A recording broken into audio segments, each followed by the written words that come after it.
तो आखिर झुकावे और धोनी चूक को धो पौन रहे सामने जावे, धोनी चूक को धो सामने पौन रहे जाया करे। गंगा शशि में कदम ना दियो पद्म पाओ भड़के, रुंड भुजा पर देख कर शशि चंद्रमा छिलके। जिन मस्तक में चंद्रमा है और रुंड माल है भुजारे ऊपर, गंगा मस्तक में चले और पद में पद्म है, शंकर भगवान का निशान है। दूसरी जगह ब्राह्मण मत जाओ, जो ब्राह्मण महाराज कहे तो दूसरी जगह जाऊं तो हमारी मर्जी हो कर जाऊं, पर फिर जरूर आ जाऊं मैं। विप्र गया उठ काम मुल्क तो सब हेराए। अब ब्राह्मण महाराज उन जगह लगन पत्रिका ले रवाना हुए, सब जगह फिरे, पर भाई रे जोड़ रो कभी बंद नहीं मिलियो। फिर देखो संसार पार्वती रो जोड़ नहीं पायो, फिर चारों खूंट मन में पैदल भायो, देखो सरोवर पाल मन में मतो उपायो। ब्राह्मण महाराज चारों दिश में फिर एक तालाब है, उनने नीचे हारन बह जावे। पंडित जी विचार करियो रे भाई रो कर्म में रांधियो तो कहीं करे पालियो, इन पार्वती का कर्म ही फूटोड़ा, वो इन्हें कर्म में जोगी लिखी है तो दूसरों चौकों पर मिली करो। जिस प्रकार कोई भाई एक लड़की कानी और एक भाई ने लड़को पांग लो, जरा पिताजी दोनों आपस में मिल जाए तो लड़की को पिताजी बोलियो भाई आप कटे जाओ कि हमारे एक लड़को जिन्हें सगाई करनी है, तो हमारे लड़की बीए पास की हुई है और पांगली रे बाप विचार करियो भाई लड़को हमारे पांग लो, तो वो बोलियो हमारे लड़को बीए पास करियो अपन लड़की नहीं मिले। दोनों ही आपस में संबंध बना ले और वह बारात जाए जिन टाइम में लड़की का पिताजी बैठा बैठा बोलिया जुग जीती तो कान की हमारे बेटी कान की, जुग में जीत गई थारो ब्याह हो गयो। जुग जीता तो कहानियां जिन टाइम में पागल रो बात करे भाई पदे दहेज जानिया, हमारी लड़की पागली है पदे चाह भी जाना था पड़ी। तो ब्राह्मण उन तलाब के ऊपर बैठा बैठा विचार करे रे भाई पार्वती ने तो कर्म में वो शादी लिखी है, उन्हें जोड़ी है तो कर्मरा लेख मिटे न भाई है, कर्मरा कोई लेख नहीं मिट सके। कह रहे बोलो शंकर भगवान की। ब्राह्मण मनास्तर सर्वदि पाल ऊपर बैठ जावे, इतने में गाया चलाओ तो गवाले आ जाओ। वो शंकर कहा कि बिना पुत्र के जीवन यापन करना शमशान तुल्य है। मैं जीवन में एक पुत्र चाहता हूँ, मैं आपका भक्त हूँ, आपका सेवक हूँ। तो उन्होंने कहा कि तुम्हारे भाग्य लिपि में पुत्र है ही नहीं।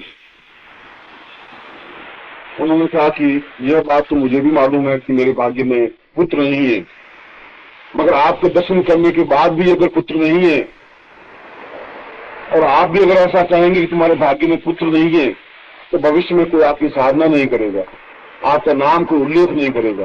क्यों आपके दर्शन करने के बाद भी कुछ लाभ अगर नहीं होगा भक्त को तो कौन आपको स्मरण करेगा, आपको कौन याद रखेगा।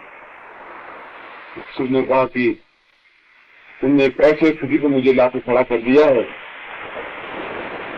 कि जिसको मैं न स्वीकार कर सकता हूँ न मना कर सकता हूँ, फिर भी मैं तुम्हें पुत्र प्रदान करता हूँ, मगर यह लघु आयु युक्त होगा। केवल 14 वर्ष की अवस्था में इसका शरीर शांत हो जाएगा। ऐसा कहते के शिव ध्यान हो गए। समय पर पुत्र हुआ जिसका नाम मार्कंडेय रखा गया। जब 12 साल का हुआ तब पुत्र ने पूछा कि अन्य सारे ऋषि बालक पढ़ने के लिए गुरुकुल में जाते हैं, आप मुझे पढ़ने के लिए नहीं भेज रहे हैं। पिता ने कहा कि व्यर्थ है, तू तो केवल 14 साल की आयु लेकर के हमारे गर्भ से उत्पन्न हुआ है, कुछ ही दिन तेरे बाकी हैं और तब मृत्यु तुम पर आघात करेगी, जिससे समाप्त हो जाएगा। उन्होंने कहा कि कोई उपाय। उन्होंने कहा कि मृत्यु पर विजय तो केवल भगवान शिव दे सकते हैं और किसी देवता की सामर्थ्य की बात नहीं है। मृत्यु टालने की, अकाल मृत्यु समाप्त करने की तो केवल एक ही उपाय है कि भगवान शिव को प्रसन्न किया जाए शिव के सानिध्य में रहा जाए, शिव सायुज्य हुआ जाए। बालक ने उसी उनके मंदिर में, भगवान शिव के मंदिर में, उस शिवलिंग के पास में ही बैठ गया। ठीक 14 साल जिसमें पूरे हुए, यमराज स्वयं उसको लेने के लिए आए तो देखा कि बालक शिवलिंगी को दोनों हाथों से पकड़े हुए निर्भय यमराज की तरफ ताक रहा है। यम ने कहा तुम्हें चलना है। उसने कहा चंद्रशेखर माश्रय मम किम करिष्यति भैया, चंद्रशेखर मेरे आश्रित में है, मैं चंद्रशेखर के चरणों में बैठा हुआ हूँ, तो यम मेरा बिगाड़ेगा भी क्या, तो मेरा कर भी क्या, तुम्हें हिम्मत है तो मुझे ले जा सकता। पर वहां पौराणिक आख्यान के अनुसार शिव और यमराज में युद्ध हुआ और मार्कंडेय आगे चल करके महर्षि मार्कंडेय बने, मार्कंडेय पुराण का पूरा उल्लेख। मगर वह मार्कंडेय प्रणीत जो साधना, जिस साधना के माध्यम से वे मृत्युंजय बने, वह साधना अपने आप में अत्यंत ही तेजस्वी, गोपनीय और महत्वपूर्ण साधना। इसके 3 भाग हैं। एक महामृत्युंजय साधना, दूसरी अमृतवर्षिणी साधना और तीसरी मृत्युंजयी साधना। तीनों ही अपने आप में अद्भुत हैं और तीनों ही मार्कंडेय प्रणीत हैं, जिसका आगे चल करके देवताओं तक ने भी उपयोग किया। ऋषि की साधनाओं को देवताओं ने उपयोग किया। यह अपने आप में आश्चर्यजनक तथ्य है, मगर महत्वपूर्ण तथ्य। तीसरी साधना मैंने आपको रावण पर स्वर्णमयी साधना। रावण तो उस समय त्रेता युग में संसार का महान वैज्ञानिक और अद्वितीय साधक रहा है। उस समय उसके समान को नीतिवान नहीं रहा। हमने इतिहास को एक गलत तरीके से देखने की कोशिश की, क्योंकि हमारी हमेशा एक परिपाटी रही है, परंपरा रही है कि हम जिसके बारे में लिखते हैं उसको भगवान बना देते हैं और उसका जो भी विरोधी होता है उसको बिल्कुल जमीन में डाल देते। आप विष्णु पुराण पढ़ लें तो बस उसमें लिखा है कि विष्णु ही सब कुछ है, विष्णु से शिव पैदा हुए हैं, विष्णु से ब्रह्मा पैदा हुए हैं, विष्णु ही सब कुछ है।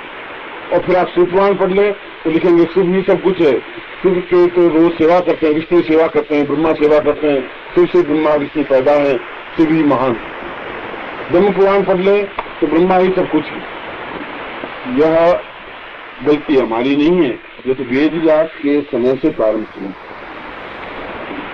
और यही गलती आगे तुलसीदास के समय में भी आई, क्योंकि तुलसीदास ने जो कुछ लिखा वह राम को अपने सामने रख करके लिखा और जहां पर भी राम के चरित्र में कहीं न्यूनता आती थी उन्होंने उसका उल्लेख ही नहीं किया। मैं भगवान राम को श्रद्धायुक्त स्मरण कर विनीत करके बात नहीं कह रहा हूं, मगर यदि आप देखें तो रावण ने कहीं पर भी अनीति नहीं की, बिल्कुल नीति युक्त चला और राम ने 50 जगह अनीति की। अगर हम बिल्कुल शुद्ध तात्विक इतिहास की रुचि से बात कर रहे हैं, भक्त की तरह से नहीं, अगर भक्त की तरह से चलेंगे तो फिर भगवान राम की जो गलती हो ही नहीं सकती, वो तो पूर्ण मर्यादा पुरुषोत्तम। मगर आप दक्षिण में जाकर के कह दीजिए तो आपसे लड़ने के लिए तैयार हो जाएंगे, क्योंकि वे कहते हैं कि हम महर्षि रावण के संतान हैं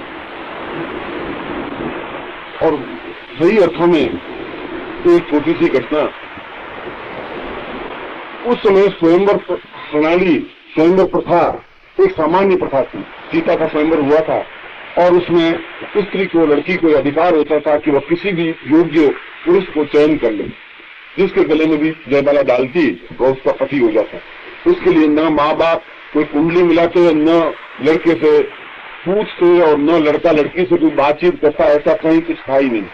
सीधा लड़की को वह कारण बताता कि ये अमुक हैं, इनकी ये उनके पुत्र हैं, उनके पितामह का नाम ये है, उस जगह के ये मालिक हैं, ये है, और वो आगे बढ़ती रहती, जहाँ उसकी इच्छा होती उसके पहले में जय माला डाल।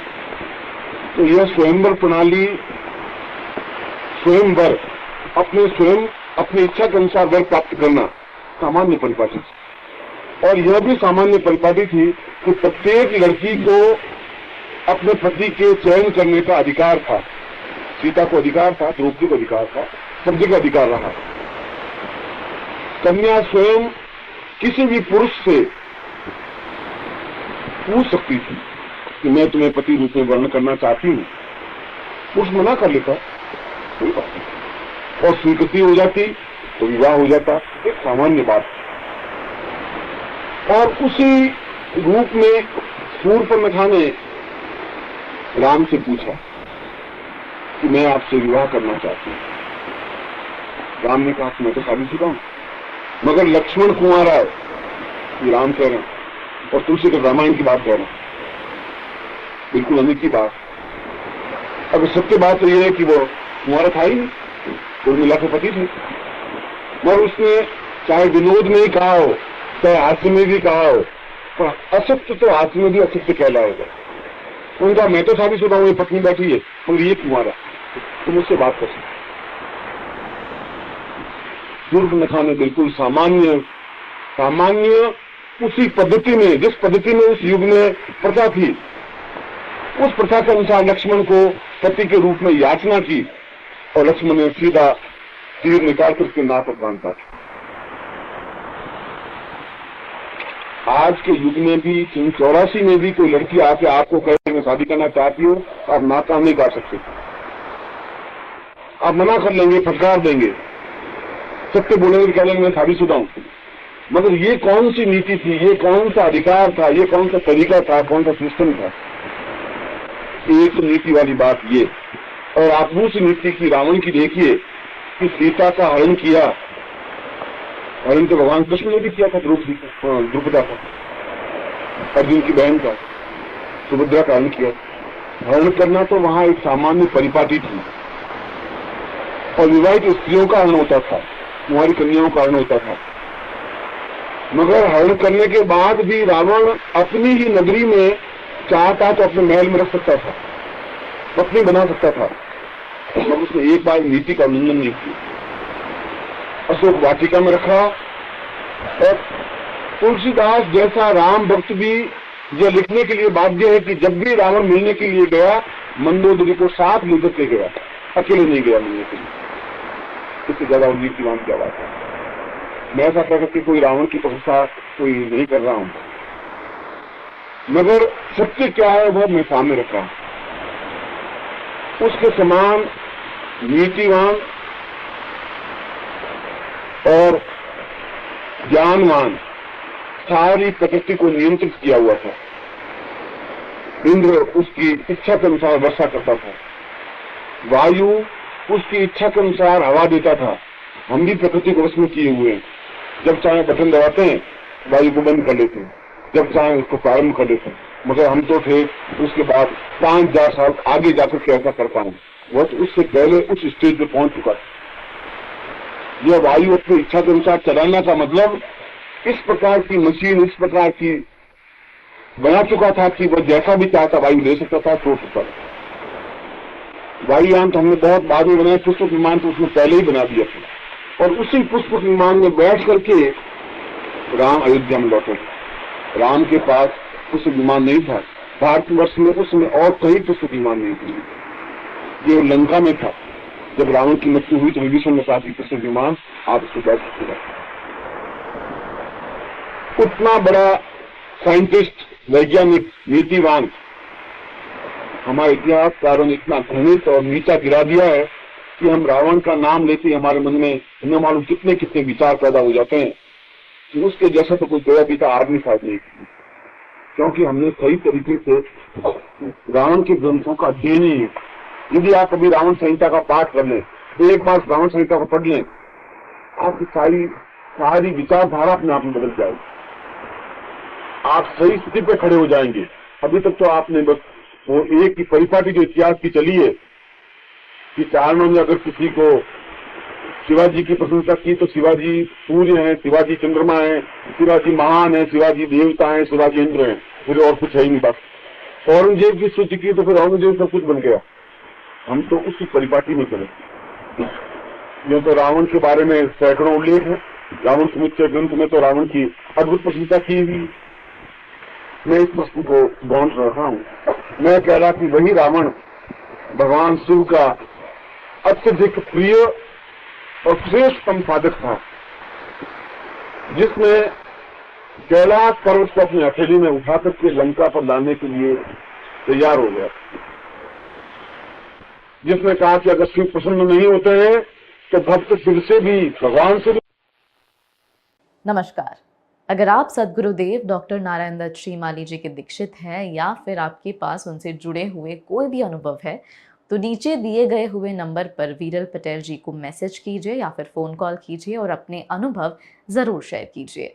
डॉक्टर नारायण दत्त श्रीमाली जी के आत्मकथा का संकलन करने में मदद करें। धन्यवाद।